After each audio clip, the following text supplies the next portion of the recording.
Hearing, and we are live on Facebook. Hey everyone, happy Friday, happy Saturday if you're joining us from the Southern Hemisphere.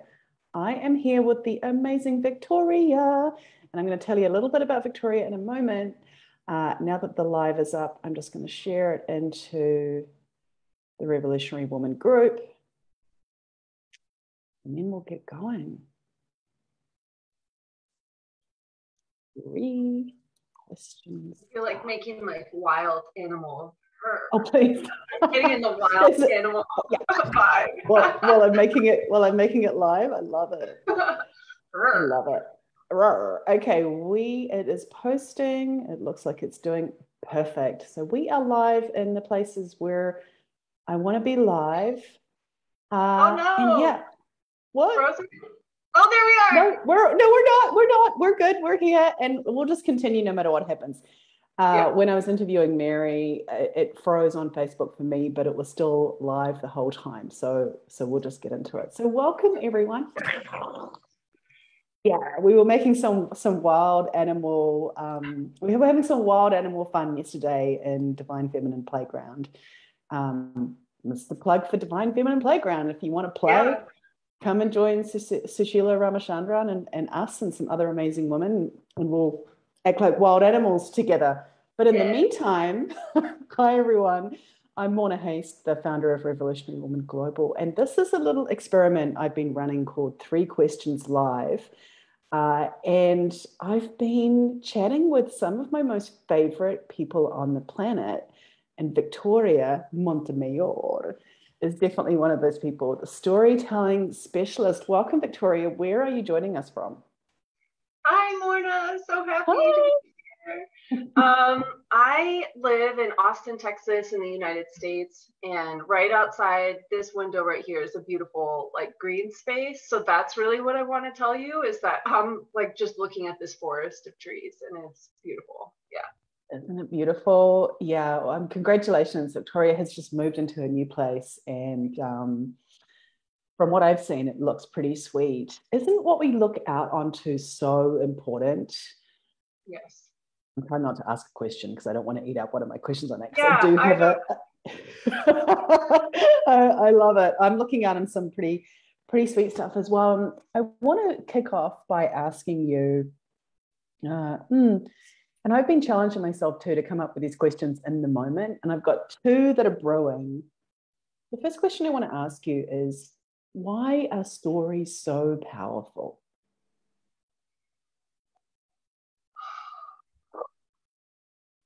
Stories are how we communicate experience. Stories are how we also take in information, digest it, remember it. We're having a conversation right now via stories. Like you asked me where I was, and I wanted to tell you about the forest rather than like my latitude and longitude. And stories convey emotion. They convey passion. And I think, I'm not like someone who's like studied ancient stories and understands like the hero's journey and all of that. But I can tell in my conversations with people that if I can get someone just to tell me what they're up to in life, why they're passionate about it, and what drives them, like that sinks in all the way in for me, and I remember that. And it's not just a memory thing, it's like an energetic imprint. At least that's how I experience it. And so when I work with people, that's what I try and tap into. We'll get to the facts and the data and the awards and the accolades and titles and all of that, but really why someone is going to choose to work with you is they're going to be confident in you because of the story that you tell. And when it's the truth, that kind of story that is like it rings true, like a tuning fork, like that kind of like, whoa. We all know experiences like that, and we're naturally attracted to people who come from that place, who speak from that place. And so the kind of stories that I like to delve in my personal and professional life are more of those natural, true, like deep down, a couple layers deep kind of stories, rather than something like manufactured on top with some kind of like agenda, manipulation, intention. And so I find that the way that people interact with me when I talk to them, it's just naturally compelling. Like we don't need to add a whole lot. Like it's just you, and that's the beauty. That's the beauty of it. Yeah. That is so beautiful. And so I guess metaphorical, where we began, the beauty of the forest, the beauty of the natural environment around you, which just is. And, you know, that, and I know what it feels like. My father was a storyteller, and he really communicated everything through story. He didn't really chit-chat about what was actually happening in the moment. He conveyed his whole life through the telling of stories. And I used to joke as a kid, like, oh, this is story number 320. And, you know, I could almost recite them off. Yeah. And what was so curious is just watching the level of connection he could establish with people when he just told these real stories, and how stories have a power to. And I think this is almost sometimes counterintuitive. You know, I have so many conversations with women in particular who are like, oh, I don't know if I can be that vulnerable. What will people be judging it, or whatever. I think it's the complete opposite. When somebody connects in at that story, like all of the judgment, all of those things fall away, and it's just a moment of direct connection. Yes. Right? And people respect that kind of vulnerability, even if they don't agree with it, or even if it's not for them. Yeah. And for me, that's enough at the end of the day. I love that. Okay, so how did you get here? What I'm really curious about is for you to share a little of, and I think people are always fascinated too by the stories of how folks ended up doing what they're doing, because it's very seldom I find it's like a straight line kind of thing. What are some of the key pieces that you want to share with us about your sort of life trajectory and career trajectory that have led you to this place of now being the storytelling specialist? That is such a great question. And I think about that a lot, because it is and it isn't what I've studied and what I've practiced in life. Right. So if I go all the way back to being a little girl, my dad is a Mexican citizen. He's now a US citizen, but he was Mexican. And so English was a second language. And I was always like helping him draw out what he was trying to say. I remember that distinctly. Oh, wow. And it's interesting now to look at it like a skill set that I use with people. Like, oh, do you mean like this? Or is it just like that? And so I had this way of making sure I understood what people really meant. From a really young age. And that I think is like the gift that I was given, right? I went on to get a degree in political science. So, and I worked for the federal government. So I took really complex, complicated topics and wrote about them as a policy analyst. So I have that ability to take something that is very difficult to understand and make it very simple. That was always my way, even back then in my 20s. And then I left the government and just started, I don't know, freelancing, roaming around, doing inner work, like roaming, yeah. Honestly, yeah, roaming inner and outer worlds. And as I went on my own journey, I came across fantastic spiritual teachers, professional development leaders, coaches, healers, and I would want to share them with people. And I couldn't, because I would go to share this amazing one-of-a-kind person I had never met, I'd never seen before. And like even their LinkedIn was like all wonky and like it just said nothing about who they really were. right? Like it maybe it had a few data points like we were talking about earlier, but the essence of who they were and the impact that they could make in people's lives was not there. And so after a meditation retreat, I didn't know what like career path to take after that. And I had like a runway, right? Where I didn't need to make a decision really quickly. And I just asked my coach, I said, will you let me build you a website? And I did. I've also been building websites since I was 12, which is like another separate thing. So like all these pieces kind of came together. My first website was the Backstreet Boys, by the way. Just thought I would throw out that little tidbit. Hang on, what, the actual Backstreet Boys? Oh no, not professionally, but like a fan site, like a fan site. Oh, got it. Okay, sweet. Yeah. It was a Backstreet Boys themed website. All right. Okay, got it. Yeah. I want it that way. Yeah.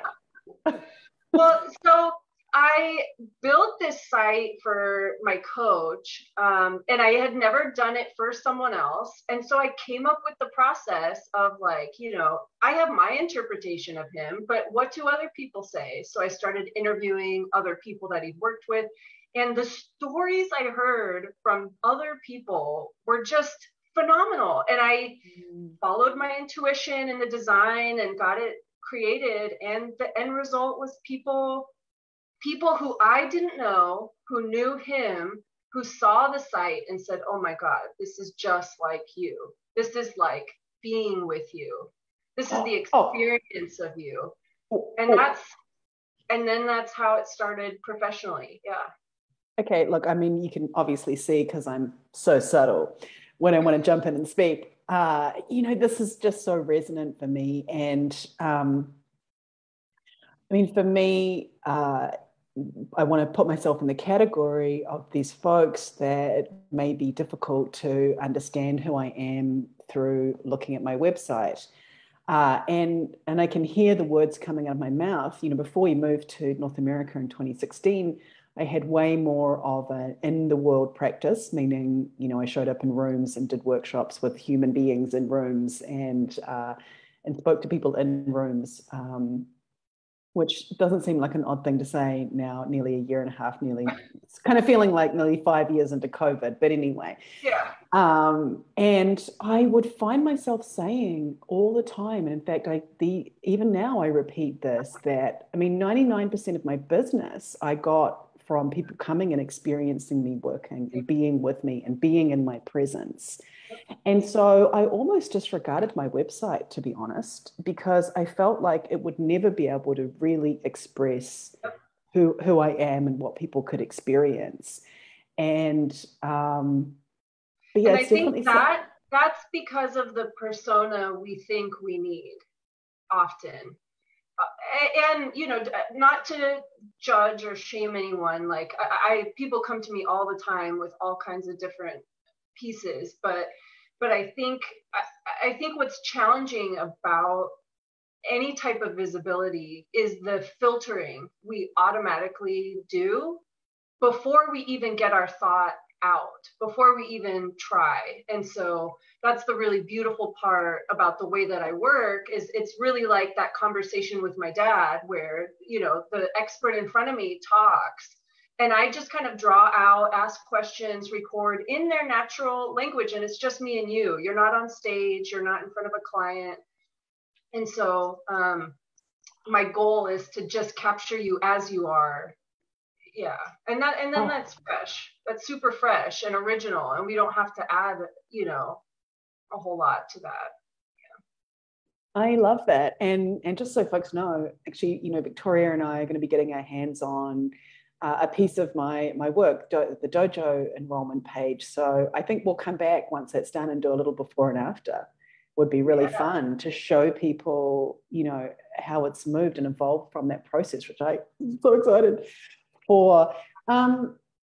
Let's do the third and final question, which is this.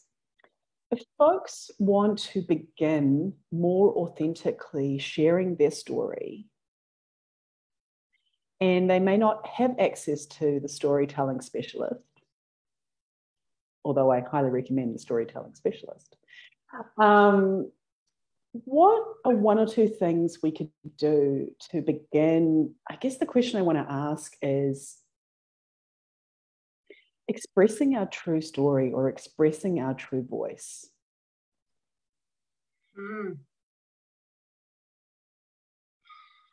That's a challenging one sometimes. Yeah. I was thinking about that before this call because you and I have talked about this, like the unconscious competence realm. And I'm kind of in that realm where it's very natural to me to do it. Right. And from that experience, you know, what I could recommend would be to find someone you trust who's a very good listener, who is super empathetic and who is willing to kind of dive deeper and draw out a little bit more from what you present initially, and have some questions. And you could even work with this person probably to come up with questions that you want the answer to. Like, why am I doing this? How did I get started? What do I want the world to experience out of this? What do I hope to offer people if you're in a business sense? And so you could identify the questions you want the answers to, and then do a dialogue with that person. Record it. I highly recommend recording it so that you're not filtering it with the notes, like note taking. Right. And you don't have to remember it. And then when you listen back or when you read the transcript, you'll find these gems that when you land on it, it's going to feel strong or passionate or clarity. You're going to feel something when you land on those like gems of phrases. And that's the beginning. That's the beginning of your story. That's the beginning of your signature. Like how you speak about what you do comes from that experience. Yeah. I love how I've got two little mini follow-up questions, which doesn't surprise me since I seem to be planning that these are sort of 5-question things. Well, and actually, one's more of a statement, and then I'll ask a final question. And it's really drawing in on something you've said to me many times, and you've actually said in our community many times, which is something I really want folks to hear, that everything isn't riding on your current communication. It's always a work in progress. You know, I think we get sometimes, and I find this, too hung up on it needing to be this kind of perfect thing that's going to somehow be able to express who we are forevermore. No, it's a reflection of where things are at. And it's something that I think we need to give ourselves permission. Even just before this call, we were talking about hairstyles, which may seem like a really random thing, but, you know, we were talking about how as women, many of us are changing how we look pretty regularly, and then we'll go and get a photo shoot, and then we've got these photos on our website, and then 10 minutes later we've got purple hair. Hint, hint, Ellen, we want to see your purple hair. Just give ourselves permission to know that the work we're doing is always a work in progress. So for me, that kind of loosens the grip on it a little bit, and it kind of leads me into the final thing I want to say, because you said to find somebody who's a good listener. What makes a good listener? And I mean, firstly, in two different ways. How do we listen to ourselves better? And how do we pick someone who's a good listener? What are the qualities that we're looking for? I think empathy is number one, meaning when I share with that person, do they reach into my world to understand my world better? Hang on. When I speak to that person, do they reach into my world as opposed to their world? Really? Yeah. Right? Yeah. As opposed to responding, as opposed to even the mental analytical, like, do they reach in feeling wise? Because I've experienced this personally and in like professional settings that I understand myself better when someone really deeply and intentionally tries to understand me. And it provides my self clarity. It's a mirror for myself. And so that's what I would look for. Someone in touch with their feelings, someone with a lot of empathy. My little notification to go to the mailbox. Well, in that case, I best leave you to go and check the mail, which is very timely because that was 4 questions live with Victoria Montemayor. I mean, I just love saying your last name because you literally have the best last name on the planet. Folks, if you are watching the replay, let us know what came up for you. What gem did you receive? What did you hear in yourself as you were watching today?